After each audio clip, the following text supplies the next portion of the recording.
Liga para aquela pessoa que você gosta, conta que a gente vai começar agora um monte de assuntos interessantes, inclusive saúde. A gente hoje fala sobre a faringite, que é uma inflamação na garganta decorrente geralmente de alguma infecção ou até mesmo de outras doenças. É muito comum de acontecer e acomete tanto homens quanto mulheres de todas as idades.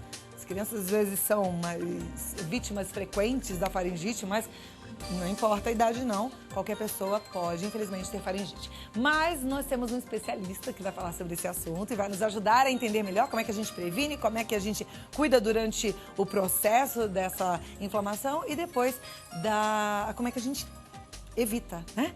Dr. Edson Monteiro, que é otorrinolaringologista e que está aqui para compartilhar isso tudo com a gente. Obrigada por ter vindo, Dr. Edson. Eu gosto tanto de receber o senhor sempre. E eu de estar aqui agora, com você. Falar o senhor não dá não, né? Com você, né? De respeito, me sinto mais velho do que eu sou. Não, e aqui não tem ninguém velho. Hoje, a Dani, que é a nossa... Peraí, que tem uma caixa aqui presa.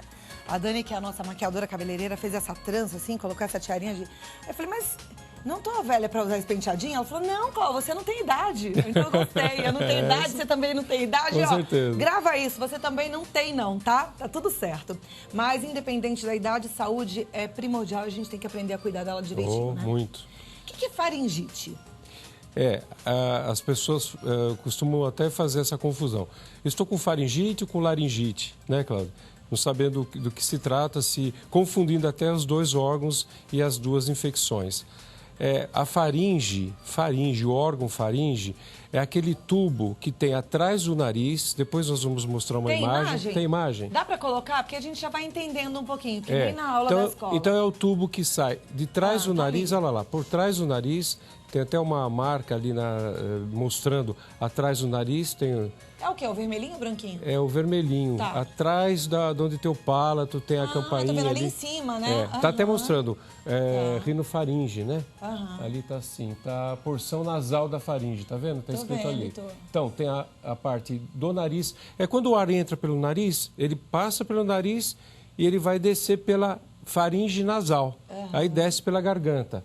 A parte que o médico ou as pessoas olham a garganta através da língua, os dentes e vê lá a campainha lá no fundo, aquela parte lá de trás, aquela parede atrás da campainha é a orofaringe, quer dizer, é a faringe que desceu lá do nariz e está na boca, está na garganta, é a orofaringe.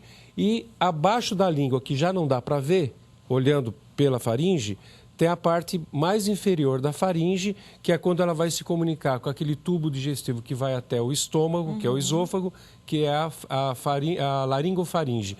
É a parte da faringe que fica próximo da corda vocal, que aí é outro órgão que nós já tivemos a oportunidade de falar aqui no programa, que é a laringe. Então, faringe o que é? É um tubo, portanto, que sai do nariz, desce por trás da garganta, que então direciona o ar do nariz para o pulmão e também por trás da garganta desce um pouco mais, é por onde os alimentos descem e vão para o esôfago. Tá. Bom, dor de garganta eu tinha muito, agora ainda bem que nunca mais elas apareceram, tomara que não venham, mas elas incomodam. Agora, existe alguma diferença nesse incômodo, para um leigo mesmo, que não entende do assunto, o que dói mais? É faringite, é laringite, é amidalite? Olha, a amidalite é a infecção das amígdalas, que estão também na faringe. Mas a faringe, ela pode ter infecção, que é a faringite.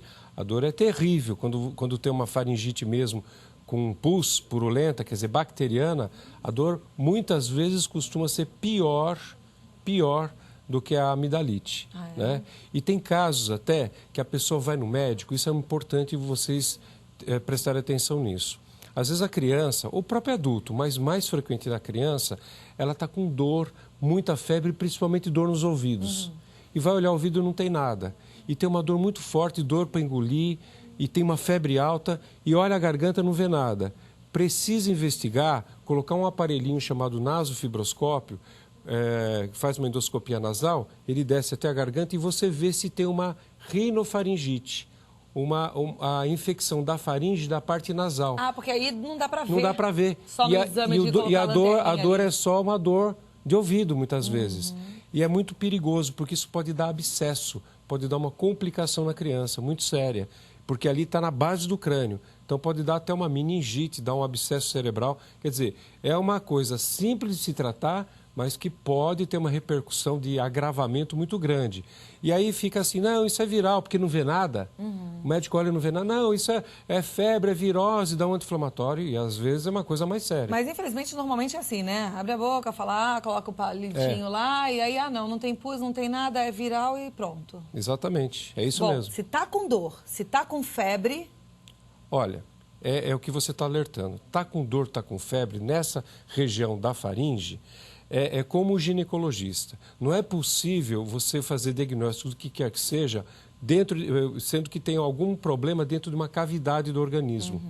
Né? Então, você tem que investigar. Como um ginecologista, como um gastroenterologista, proctologista, o otorrinolaringologista tem obrigação de olhar as cavidades. Portanto, antigamente se olhava com espelhos, era difícil. Hoje tem fibra. E aquele exame que colhe um materialzinho e leva para análise? Esse exame é eficiente para a faringite? Então, muitas vezes, chega no pronto-socorro, chega em algum lugar e olha, a criança ou a pessoa está com febre, está com dor, né? E tem até um certo vermelhidão, que a gente chama de hiperemia, uma vermelhidão lá. E aí o médico fica em dúvida, o profissional fica em dúvida. Então ele colhe material para poder fazer análise, para poder medicar. Isso, na verdade, tem pouca utilidade prática. Academicamente, quer dizer, teoricamente, isso não tem muito valor. Não é? Porque, na verdade, não vai dar tempo de você mandar fazer colher esse material, mandar fazer cultura para depois você medicar. Não.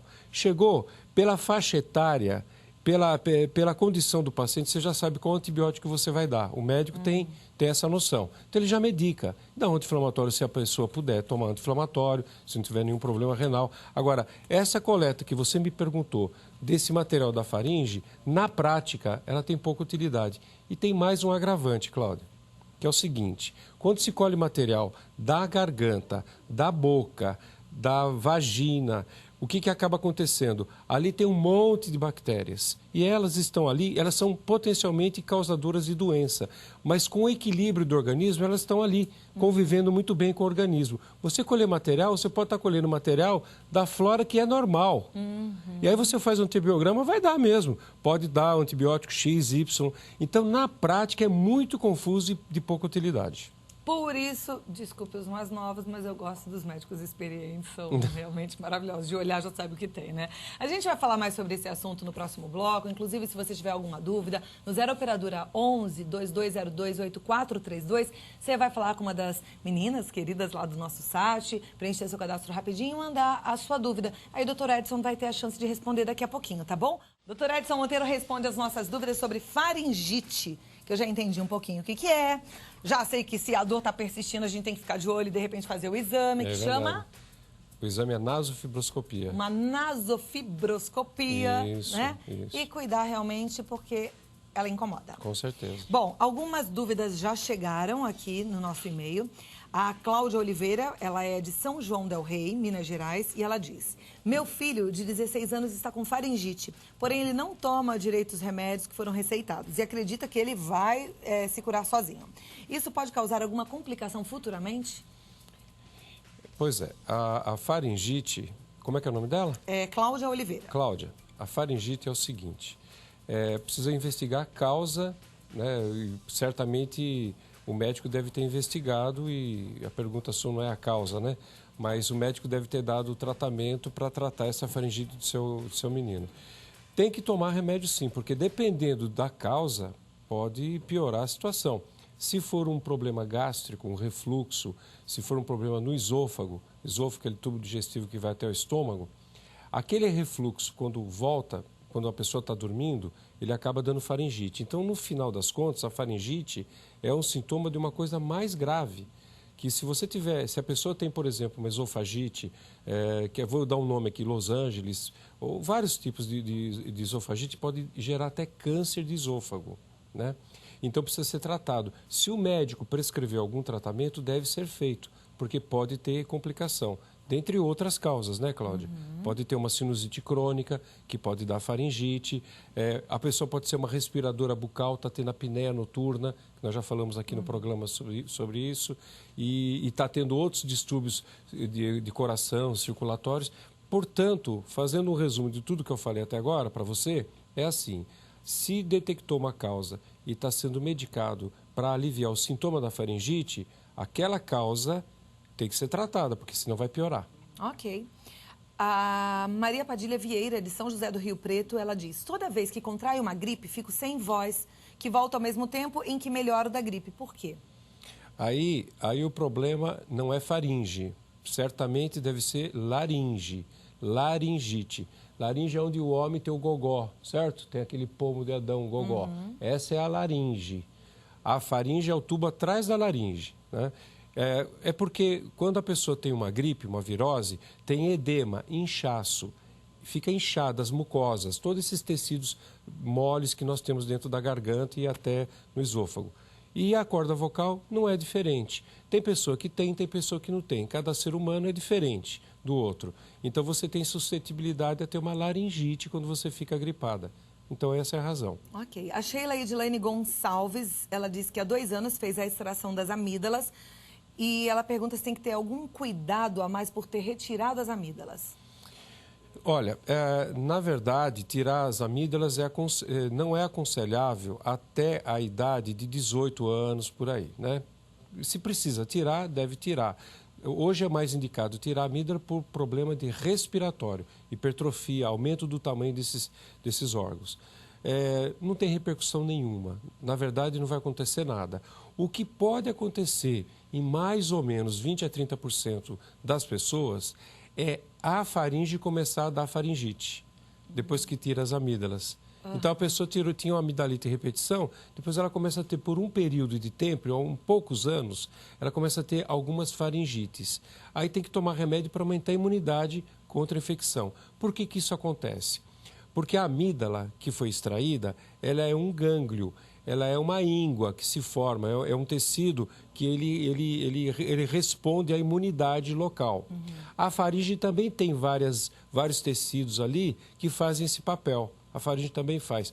Quando tira a amígdala, existe a possibilidade de aumentar, a gente chama de hipertrofiar, aumentar esses tecidos da faringe. A pessoa começa a ter faringite, né? Então, é importante ver as causas da amidalite e da faringite, como eu já falei agora há pouco, e tomar medicação para aumentar a imunidade. Agora, risco não há. Tá. O Ricardo Fúngaro, de São Paulo. Tenho queimação na garganta, geralmente antes da gripe. Da última vez, fiquei 1 mês com essa queimação. Pode ser faringite ou laringite? Qual é a diferença entre elas? Olha, precisa investigar se essa queimação que você está dizendo é o refluxo. Né? O refluxo que pode ter várias causas. Alergia alimentar, pode ter várias causas. Pode ser uma hérnia do estômago com o esôfago, quer dizer, o esôfago não está muito bem fechado e o conteúdo que tem no estômago acaba voltando para o esôfago, dando uma esofagite. Então, essa esofagite, quando você está deitado, inclusive, ela pode dar um refluxo na garganta, dando laringite e faringite. Então, precisa investigar para ver se você não tem refluxo. Provavelmente é a causa. Sensação de queimar deve ser isso. E essa investigação do refluxo é como a endoscopia? Pela endoscopia digestiva. Aí é um gastroenterologista, endoscopia digestiva. Ok. A Marizia Mota, ela é de Bela Vista de Goiás. Boa tarde, gostaria de saber do doutor o seguinte: estou com uma irritação na garganta há uns 20 dias, sendo que antes tive uma rouquidão de 2 meses mais ou menos. A irritação é apenas de um dos lados, doendo também o ouvido. Tenho 41 anos e nunca tive problemas de garganta e ouvido. O que pode ser? Precisa fazer uma boa investigação também, de preferência fazendo aquela endoscopia que eu falei, porque você pode estar com uma estomatite, ter uma afta localizada e pode estar escondida. Precisa investigar se não tem uma lesão, uma úlcerazinha ali que precisa ser tratada. E também, o que você está dizendo, que tem a dor na garganta e que irradia para o ouvido, tem um nervo aí chamado glossofaríngeo, é o nome do nervo, né? E muitas vezes você está com uma nevralgia, um problema do nervo que não tem nada a ver com a faringe. Aí fica tomando anti-inflamatório, antibiótico, um monte de coisa que não vai resolver. O que vai resolver é tomar vitamina B1, B6, B12 e remédio antidisrítmico, tipo Rivotril, remédios dessa natureza. Então precisa ver, às vezes está sendo rotulado como uma faringite e é um problema nevrálgico. Né? Bom investigar. A Cristiane Macedo é de Riachinho em Minas Gerais. Ela diz: olá, Cláudia, adoro o seu programa. Obrigada, Cristiane. Não perco nenhum dia. Tenho uma dúvida. Minha filha de 5 anos, há 2 dias não se alimenta e tem febre constante. E está tomando paracetamol. Já levei ao médico e ele disse que é virose. Ela está com dor para engolir, mas não tem nada de diferente na garganta. O que devo fazer? Lembra que nós falamos a respeito de, às vezes, ter uma faringite que pode estar acima do nariz? É a faringite nasal. Precisa investigar isso. Então, precisa colocar uma fibra, um endoscópio para ver. Às vezes, também pode acontecer, a nossa língua, tem na base dela, lá embaixo da língua, tem também amígdalas linguais. Existe isso. Né? E não é pouco frequente, não. Tem uma certa frequência de ter a infecção dessas amígdalas linguais. Não tem nada aqui em cima, está lá embaixo. Então, isso acontecendo com frequência, tem que aumentar a imunidade. Eu sugiro tomar equinácea, mas tem que ir no médico, né? Mas agora ela está com um quadro de dor, né? Não é isso? Isso. E aí, ela volta no médico? Ela está com... Porque ela está tomando só paracetamol. Que é só para dor, não é? Paracetamol é só para dor. Ela tem que tomar analgésico, mas precisa, é isso que eu estou falando, precisa investigar se não tem... Está tendo febre também, né? Tem febre constante. Febre. Pois é, então precisa ver. Pode ser viral? Pode, mas pode ser bacteriano também. Se não foi feita endoscopia, pode acontecer de não ter sido feito o diagnóstico. É isso que precisa entender, é um alerta que a gente está dando aqui para vocês e para você. Precisa ver se atrás do nariz não tem infecção na faringe. E se abaixo da boca, da faringe que a gente vê, olhando a boca, quer dizer, a faringe, orofaringe que a gente chama, se lá embaixo, na base da língua, ou a faringe lá embaixo, se não tem infecção. Pode ter infecções separadas, entende? O Gerson Fagner. Olá, Cláudia, tudo bem? Sou fã e telespectador assíduo. Obrigada. Ele diz que é cantor e às vezes fica rouco por um certo tempo e não aguenta tons altos, que normalmente ele consegue alcançar com facilidade. Gostaria de saber do doutor se a faringite causa rouquidão e como fazer para não ficar rouco e aguentar tons altos. Então, aí não tem nada a ver com a faringe, é a laringe, é o órgão que tem a corda vocal. Para você poder ter esses registros que você diz que consegue atingir e não está tendo problema de mantê-los, precisa ver a sua respiração como é que está. Precisa procurar um otorrino e também uma fonoaudióloga, né? Além do seu orientador vocal, né? Por quê? Porque se você tiver uma respiração nasal ruim, um desvio de septo, alguma coisa assim, vai prejudicar a sua performance. Se você tiver problema gástrico, refluxo, vai prejudicar a performance da sua laringe. Então, você precisa estar sempre com um trato digestivo bem, respiração boa e não ter sinusite também. Tudo isso vai interferir na corda vocal. Perfeito. Tem outras perguntas, mas eu vou fazer a última aqui, e eu achei bem interessante a pergunta, é do Eleutério Rocha. Ele diz que ficou com uma espinha de peixe entalada na garganta, foi ao hospital, o médico fez o exame, a laringoscopia. Segundo o médico, no momento do exame, a espinha de peixe desceu. Só que ainda ele está com dificuldade de engolir, tem dor de cabeça e apresenta pus. Será que a espinha ainda está na minha garganta? Já faz 2 dias do acontecido. É possível, né? É possível a espinha estar na garganta, não é difícil, porque difícil é, muitas vezes, fazer o diagnóstico, localizar a espinha. Então, precisa olhar atentamente, às vezes precisa colocar aquela endoscopia que eu já falei por 2 vezes aqui, precisa ver com atenção. Às vezes a espinha foi embora, mas ficou machucado e pode formar um abscesso na parede da faringe. Então, precisa de tratamento, porque senão forma pus mesmo, pode haver complicação, né? Então, precisa tomar antibiótico, anti-inflamatório, e é possível as 2 coisas. Tem tantas perguntas que eu fico louca para responder, mas como tem várias sobre o mesmo assunto, eu vou fazer a da Rosemary Host e aí depois eu passo todas para o senhor responder, tá? Boa tarde, parabéns pelo programa, obrigada, Rosemary. Ela fala: as minhas amígdalas têm algumas cavidades onde vão se acumulando resíduos de alimento, causando mau cheiro. Como tratar isso? Isso acontece pela seguinte razão. A amígdala, ela vai com o tempo formando criptas. Ela já tem cripta naturalmente, mas com o tempo a amígdala vai regredindo com a idade e vai aprofundando a cripta. E dentro desses buracos que a gente chama de cripta, acaba o alimento que nós mastigamos e ao engolir vai ficando resíduo. Vai ficando resíduo e forma essas bolinhas mal cheirosas, realmente, causa hálito ruim, a gente chama de halitose, causa o hálito ruim e não é doença. Você não se preocupe que isso não vai causar mal nenhum, isso não é pus, não é infecção, nada. O problema é social, por causa da litose que acontece nessa situação. Normalmente quem tem esse problema chama casio. Casio, o nome disso é casio. Pode ficar com mau hálito. O tratamento disso, a possibilidade disso sair é remota, mesmo fazendo gargarejo é difícil disso sair, sabe, Cláudia? Então, ou se tira as amígdalas, ou se toma uma atitude menos radical. Passa um bisturi de alta frequência, tira um pedacinho da amígdala, deixa a amígdala mais plana, tira esse, ou amplia esse buraquinho para o alimento passar e não ficar.